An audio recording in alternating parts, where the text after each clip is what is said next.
আসসালামু আলাইকুম ওয়া রাহমাতুল্লাহি ওয়া বারাকাতুহু। প্রিয় দিনী ভাই বোনেরা, 21 দিনে কোরআন শিক্ষা কোর্সের আজকে আমরা 3 নম্বর ক্লাস করব। আজকের ক্লাসে জিম, হা, খ, দাল 4টি অক্ষর মাখরাজ সহ এবং হারকাত, তানবিন, সুকুন, তাসদিদ দিয়ে আমরা শেখার চেষ্টা করব ইনশাআল্লাহ। পূর্বের 1 নম্বর এবং 2 নম্বর ক্লাস যারা করেন নাই, আপনারা 1 নম্বর 2 নম্বর ক্লাস দেখে আসতে পারেন। পূর্বের যে ক্লাস দুটি হয়েছে 1 নম্বর এবং 2 নম্বর ক্লাস, এ দুটি ক্লাস যদি কেউ দেখে না থাকেন তাহলে আই বাটন ক্লিক করে অথবা ডেসক্রিপশন বক্সে দেখে নিতে পারেন। তাহলে আসুন আজকে 3 নম্বর ক্লাস শুরু করা যাক। আউযু বিল্লাহি মিনাশ শাইতানির রাজীম। বিসমিল্লাহির রহমানির রহিম। রব্বি জিদনি ইলমা, রব্বি জিদনি ইলমা, রব্বি জিদনি ইলমা। আজকে যে অক্ষর আমরা পড়ব শুরুতে, এই অক্ষরটির নাম হচ্ছে জিম। কি নাম এটার? জিম। এই অক্ষরটার রূপগুলো চেনার জন্য আমরা যদি একটু দেখি, এটা হচ্ছে একটা জোড়া ডালের মতো, নিচে একটি নোক্তা আছে, এর নাম জিম।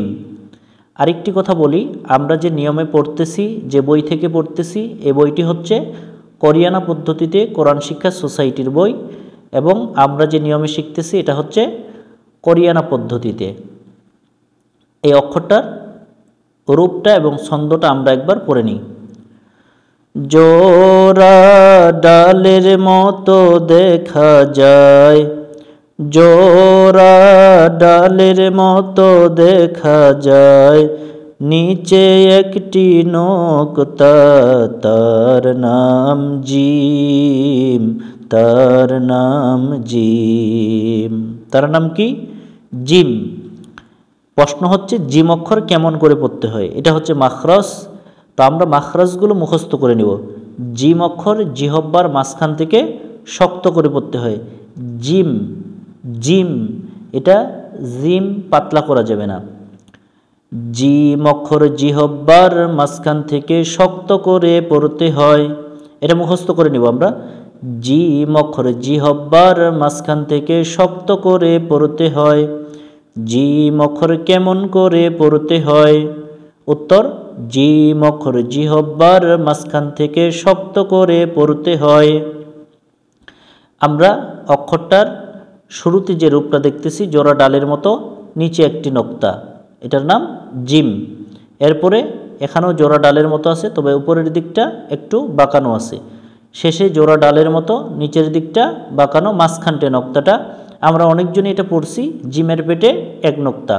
যদি আমরা পরিপূর্ণ রূপ খেয়াল করি তাহলে জিমের পেটে এক নোক্তা, আর ভিন্ন যে রূপ আছে তাহলে জিমের নিচে এক নোক্তা। আমরা এই 3টি রূপ যদি খেয়াল করি তাহলে অক্ষরটি চিনতে আমাদের জন্য সহজ হয়ে যাবে। আমরা পড়ার দিকে চলে যাই। আমরা শুরুতে অক্ষরটাকে হারকাত দিয়ে পড়ব। জিম জেরে জি, জিম জেরে জি। 5-7 বার পড়ে নেবেন, আশা করছি মুখস্থর মতো হয়ে যাবে। জিম পেশ জু, জিম পেশ জু। আবার জিম পেশ জু, জিম জেরে জি, জিম পেশ জু। জিম জবর জা, জিম জবর জা। আমরা এইভাবে বানান করে নেব বেশ কয়েকবার, এরপরে উচ্চারণ করব। জি, জি, জু, যা, জি, জু, যা। এরপরে এ পাশ থেকে উলট পাশেও আমরা উচ্চারণ করে নেব। যা, জু, জি। একবার বানান করব, একবার উচ্চারণ করব। জিম জেরে জি, জি মিলবে নুনের সাথে জিন। এটা হচ্ছে আমরা তানবিন দিয়ে পড়তেছি। আমরা শুরুতেই জানছি তানবিনের মধ্যে একটি হচ্ছে হারকাত, নিচেরটি নুন সাকিন। ভেঙ্গে ভেঙ্গে আমরা নুন সাকিনটাকে পড়ব। জিম জেরে জি, জি মিলবে নুনের সাথে জিন। জিম জবর যা, যা মিলবে নুনের সাথে জান। আমি আপনাদেরকে একবার বা দুইবার পড়িয়ে দিচ্ছি, আপনারা একটা শব্দ কমপক্ষে 5 থেকে 7 বার পড়ে নেবেন। জিম জবর যা, যা মিলবে নুনের সাথে জান। জিম পেশ জু, জু মিলবে নুনের সাথে জুন। জিন, জিন, জান, জুন, জিন, জান, জুন। আমরা এইভাবে উচ্চারণ করে নিব বানান করার পরে। এরপরে 2 শব্দ, 2 অক্ষরের শব্দ দিয়ে আমরা এই 2টা শব্দ একই নিয়মে পড়ে নিব। জিম জবর যা, তা জবর তা। জিম জবর যা, তা জবর তা। জাতা, জাতা, কিতা জাতা। বারবার পরে আমরা এটা মুখস্থর মতো করে নিব। জিম পেশ জু, তা জেরে তি। আবার বানান, জিম পেশ জু, তা জেরে তি। জুতি, জুতি, কিতি জুতি। জিম জবর যা, তা জবর তা। জাতা। জিম পেশ জু, তা জেরে তি, জুতি। এই 2টি শব্দ আমরা 5-7 বার পড়ে নিব। হামজা জবর আ, হামজা অক্ষর কেমন করে পড়তে হয়? আমরা শুরুতেই পড়ছি, হামজা অক্ষর হলকের প্রথম থেকে শক্ত করে পড়তে হয়। জিম জের জি, আজি, আজি। বা জবর বা, আজিবা, কিবা আজিবা। তা পেশ তু, তু মিলবে জিমের সাথে তুজ। জিম জবর যা, তুজ্জা, তুজ্জা, কি যা তুজ্জা। এবার শুরু থেকে শেষ পর্যন্ত একবার আমরা ভালো করে শুনে নিই, এইরকমভাবে আপনারা পড়বেন। জিম জেরে জি, জিম পেশ জু। জিম জবর যা, জি, জু, যা। জিম জেরে জি, জি মিলবে নুনের সাথে জিন। জিম জবর যা, যা মিলবে নুনের সাথে জান। জিম পেশ জু, জু মিলবে নুনের সাথে জুন। জিন, জান, জুন। জিম জবর যা, তা জবর তা। জাতা। জিম পেশ জু, তা জেরে তি, জুতি।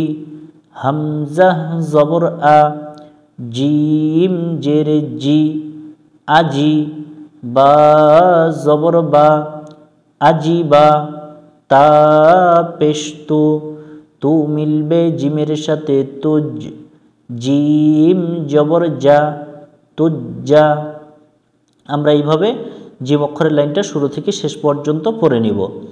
এরপরের যে অক্ষরটি আমরা শিখব, এই অক্ষরটির নাম হচ্ছে হা। তো এটাকে কি বলা হয়? লম্বা হা। হা অক্ষর হচ্ছে 2টা, এটাকে বলা হয় লম্বা হা। আরেকটি আছে, ওটাকে বলা হয় গোল হা। তো লম্বা হা, এটার রূপটা আমরা কিভাবে চিনব? লম্বা হা হচ্ছে জিমের মতোই। তো জিমের একটা নক্তা আছে, এই নক্তাটাকে যদি আমরা বাদ দিই তাহলে এটা হা হয়ে যায়। জিম অক্ষরে নক্তা যদি না থাকে, তার নাম হা, তার নাম হা। এখানে মাখরস লম্বা হা কেমন করে পড়তে হয়? লম্বা হা হলকের মধ্য থেকে শোষ করে পড়তে হয়, অর্থাৎ গলার মধ্য থেকে বাতাস বের করে অক্ষরটা উচ্চারণ করতে হবে। আমরা কয়েকবার গলা থেকে একটু নিঃশ্বাস দম একটু আমরা বের করার চেষ্টা করব, এইভাবে কয়েকবার প্র্যাকটিস করে নিব। প্র্যাকটিস করলে আশা করছি এই অক্ষরটার মাখরাজটা সুন্দর হয়ে যাবে। লম্বা হা হলকের মধ্য থেকে শোষ করে পড়তে হয়। লম্বা হা হলকের মধ্য থেকে শোষ করে পড়তে হয়। এই মাখরাজটা মুখস্থ করে নিব, কয়েকবার প্র্যাকটিস করব আমরা। হা, হা, এটা হা পড়া যাবে না, হা না, হা। যেমন সূরা ফাতিহাতে আমরা এই অক্ষরটাতে অনেকজনে ভুল করি, আল হামদু, এখানে পড়ি আল হামদু। অনেক জায়গাতে এই অক্ষরের মাখরাজটা আমরা ভুল করে থাকি। তো যেই অক্ষরের মাখরাজগুলো একটু জটিল, এগুলো সতর্কতার সহিত উচ্চারণ করতে হবে। পূর্বেই বলে দিছি এই অক্ষরগুলো এই বইটাতে লাল কালি দিয়ে দেওয়া থাকবে। আমরা পড়ার দিকে চলে যাই। হা জবর হা, হা, এখানে হা পড়া যাবে না। হা জের হি, হা পেশ হু, হা হি হু, হা হি হু। এখানে হা হি হু এইভাবে শক্ত করা যাবে না, এভাবে শক্ত করলে অর্থের পরিবর্তন চলে আসবে। হা পেশ হু, হু মিলবে নুনের সাথে হুন, হুন। হা পেশ হু, হু মিলবে নুনের সাথে হুন। হা জবর হা, হা মিলবে নুনের সাথে হান। আবার হা জবর হা, হা মিলবে নুনের সাথে হান। হা জের হি, হি মিলবে নুনের সাথে হিন, হিন। এরপরে উচ্চারণ করে নেব হুন, হুন, হান, হিন, হুন, হান, হিন। এরপরে হা জবর হা, জিম জের জি, হাজি, হাজি, হাজি পড়া যাবে না, হাজি। হা পেশ হু, তা জবর তা, হুতা, হুতা, এখানেও হুতা পড়া যাবে না, হুতা। হা জবর হা, বা জের বি, হাবি, বা জবর বা, হাবিবা, হাবিবা, বা জবর বা, বা মিলবে হায়ের সাথে বাহ, বাহ পড়া যাবে না, বাহ, বাহ। আমরা শুরু থেকে শেষ পর্যন্ত একবার শুনে নিই। হা জবর হা, হা জের হি, হা পেশ হু, হা হি হু, হা পেশ হু, হু মিলবে নুনের সাথে হুন। হা জবর হা, হা মিলবে নুনের সাথে হান। হা জের হি, হি মিলবে নুনের সাথে হিন, হুন, হান, হিন। হা জবর হা, জিম জের জি, হাজি, হা পেশ হু, তা জবর তা, হুতা। হা জবর হা, বা জের বি, হাবি, বা জবর বা, হাবিবা, বা জবর বা, বা মিলবে হায়ের সাথে বাহ। এখন আমরা খ অক্ষর শিখব। খ অক্ষরটা মাখরাজ একবারেই সহজ। লম্বা হায়ের উপরে যদি একটি নক্তা থাকে এটার নাম হয়ে যাবে খ। তো এটা জিহ্বার গোড়া থেকে একটু মোটা করে পড়তে হবে।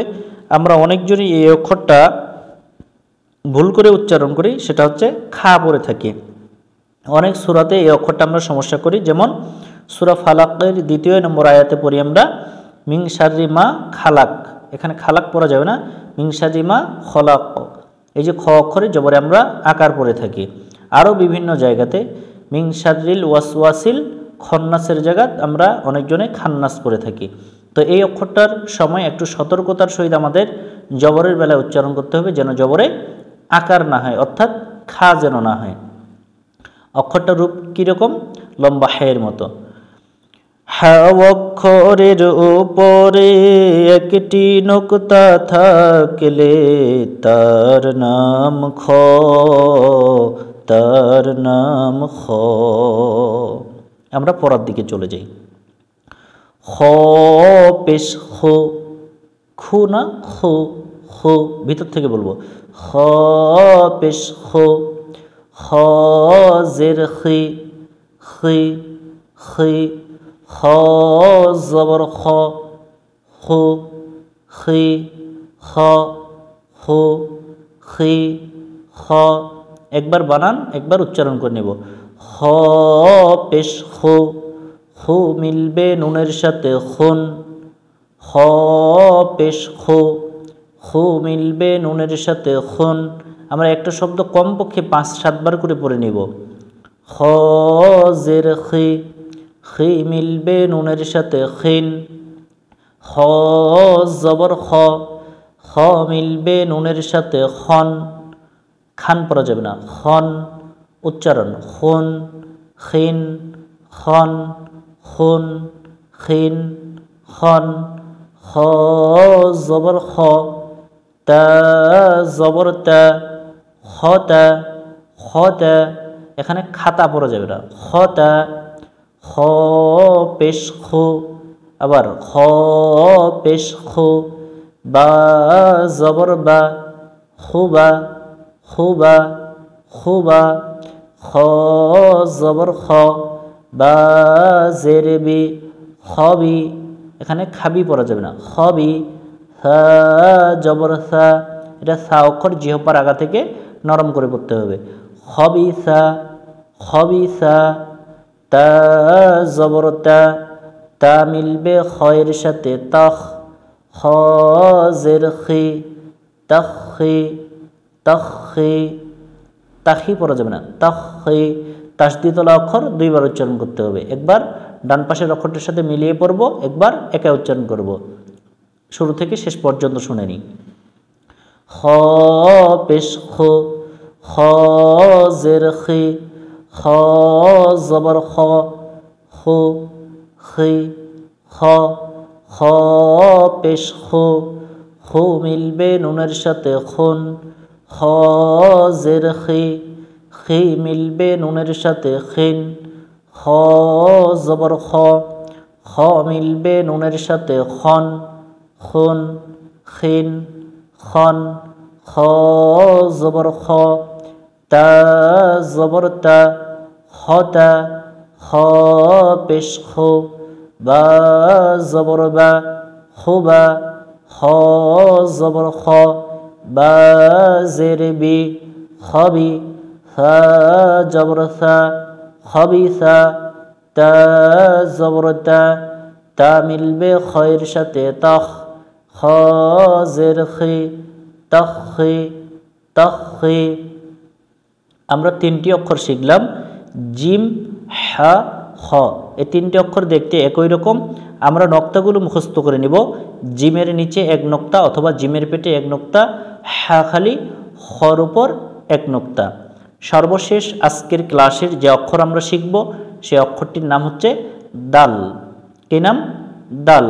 এই দাল অক্ষরটা দেখতে অঙ্ক সংখ্যা 1-এর মতো, তো 1-এর নিচের মাথাটা একটু মোড়ানো থাকে, দাল অক্ষরটাতে থাকবে না। অঙ্ক সংখ্যা 1-এর মতো দেখা যায়, অঙ্ক সংখ্যা 1-এর মতো দেখা যায়, তার নাম দাল, তার নাম দাল। তার নাম কি? দাল। দাল অক্ষরের আরেকটি রূপ হচ্ছে, দাল অক্ষরের সাথে যখন অন্য অক্ষর যুক্ত করা থাকবে তখন ঠিক এইরকমভাবে মাঝখানটা টানটা দেওয়া থাকবে। আমরা পড়ার দিকে চলে যাই। দাল অক্ষরের মাখরাজ একবারই সহজ। দাল জবর দা, আবার দাল জবর দা। আমরা বেশ কয়েকবার পড়ে নেব। দাল পেশ দু, দাল পেশ দু। দাল জেরে দি, দাল জেরে দি। আবার দাল জবর দা, দাল পেশ দু, দাল জেরে দি। বানান করলাম, এখন উচ্চারণ করব। দা, দু, দি, দা, দু, দি, দা, দু, দি। কয়েকবার বানান, কয়েকবার উচ্চারণ করে নেব। দাল জেরে দি, দি মিলবে নুনের সাথে দিন। আবার দাল জেরে দি, দি মিলবে নুনের সাথে দিন। দাল জবর দা, দা মিলবে নুনের সাথে দান। দাল পেশ দু, দু মিলবে নুনের সাথে দুন। এখন উচ্চারণ করব। দিন, দান, দুন, দিন, দান, দুন। দাল জবর দা, তা জবর তা, দাতা, দাতা। কিতা? দাতা। দাল জবর দা, দাল পেশ দু, দাদু দাদু, দাল জবর দা, দাল পেশ দু, দাদু। হামজা জবর আ, দাল জেরে দি, আদি আদি। বা জবর বা, আদি বা, কি বা? আদি বা। হামজা জবর আ, আ মিলবে দালের সাথে আদে, এখানে একটু প্রতিধ্বনি সৃষ্টি করব, আদে। হামজা জবর আ, আ মিলবে দালের সাথে আদে। এবার শুরু থেকে শেষ পর্যন্ত একবার শুনে নিই। দাল জবর দা, দাল পেশ দু, দাল জের দি, দা দু দি। দাল জের দি, দি মিলবে নুনের সাথে দিন। দাল জবর দা, দা মিলবে নুনের সাথে দান। দাল পেশ দু, দু মিলবে নুনের সাথে দুন, দিন দান দুন। দাল জবর দা, তা জবর তা, দাতা। দাল জবর দা, দাল পেশ দু, দাদু। হামজা জবর আ, দাল জের দি, আদি। বা জবর বা, আদি বা। হামজা জবর আ, আ মিলবে দালের সাথে আদে। সম্পূর্ণ ক্লাসটি শুরু থেকে শেষ পর্যন্ত থাকার জন্য এবং শেখার জন্য ধন্যবাদ। আজকের এই ক্লাসে আমরা জিম, হা, খ, দাল এই 4টি অক্ষর এবং হারকাত তানবিন দিয়ে পড়ার নিয়ম শিখলাম। আপনারা বেশি বেশি করে প্র্যাকটিস করবেন বাড়িতে এবং এগুলো একটু পড়ার চেষ্টা করবেন। পরবর্তী ক্লাসগুলো পাওয়ার জন্য আমাদের চ্যানেলটি সাবস্ক্রাইব করে পাশে থাকবেন। ভিডিওটি ভালো লাগলে বন্ধুদের মাঝে শেয়ার করতে ভুলবেন না। আপনার একটি শেয়ারের কারণে আরেকজন ভাই, আরেকজন বোন কোরআন শিখতে পারে। এটা আপনার সদকায়ে জারিয়া হিসেবে মৃত্যুর পরেও কবরের মধ্যে সওয়াব যেতেই থাকবে। দেখা হবে পরবর্তী কোনো ভিডিওতে। আসসালামু আলাইকুম ওয়া রাহমাতুল্লাহি ওয়া বারাকাতুহু।